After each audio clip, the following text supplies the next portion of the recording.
Hey there, welcome to Galileo's AP STEM. Today we're covering topic 2.2 of the AP Chemistry curriculum, so if your mind is ready to synthesize, then let's learn intramolecular force and potential energy.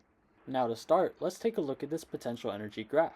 This graph is essentially plotting the potential energy between two particles as a function of the internuclear distance. And what this means is we're trying to see how the potential energy changes as the distance between two particles' nuclei gets closer and farther apart.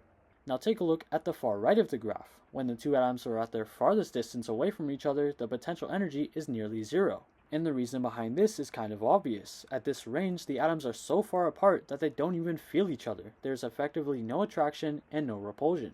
As we move to the left, the atoms get closer because the internuclear distance is decreasing. In this medium distance range, the positive nucleus of one atom starts attracting to the negative electrons of the other.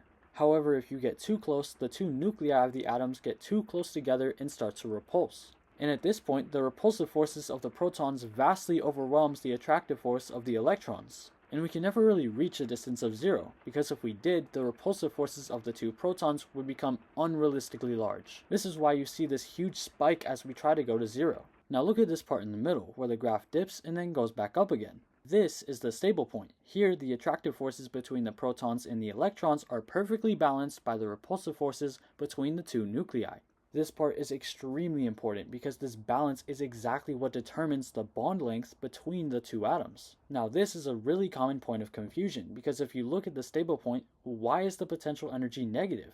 Well, just think of it like this. The potential energy must be negative at this point because you have to add positive energy to bring the atoms back apart to zero. Now, if you're still confused like I was, then you can actually use an AP physics principle. I know, totally unrelated, you're not going to need it on the exam, but it does help you visualize this graph. So to break it down in simple terms, force is essentially the negative slope of potential energy. So if you look at the far left, when the two nuclei are extremely close together, the slope is huge. And what does that say about the force pushing them apart? It is also huge. And if you take a look at the stable point, the slope is zero, meaning the attractive and repulsive forces cancel out, and they are also zero. This means that there's essentially no net force between the two atoms. They are perfectly balanced like two people of the same weight on opposite ends of a seesaw. Now the next topic we need to know is about bonds, and we have three types. You see, not all bonds are created equal. We categorize them by bond order: single, double, and triple. As you might assume, single bonds are the weakest and consequentially the longest, and triple bonds on the other hand are the strongest but are also the shortest. And double bonds of course fall right in the middle, having medium strength and medium length. Now come on, you can't just memorize these, you need to know why this happens. The reason why triple bonds are so much stronger than the others is because you gotta keep in mind, a bond itself is a pair of electrons being shared between two atoms. And the reason why sharing more electrons makes the bond stronger has everything to do with Coulomb's law.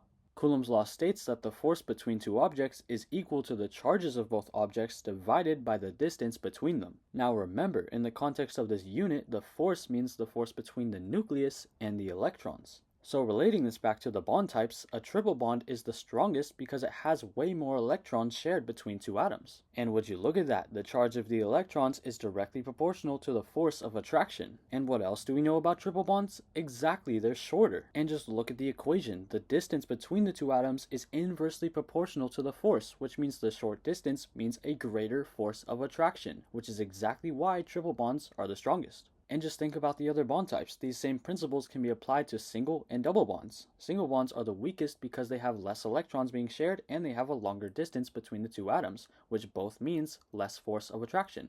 Now finally, how do we actually apply this knowledge we've learned to actual AP exam questions? Well, I got a fantastic question for you, and I know, no need to thank me, I got you.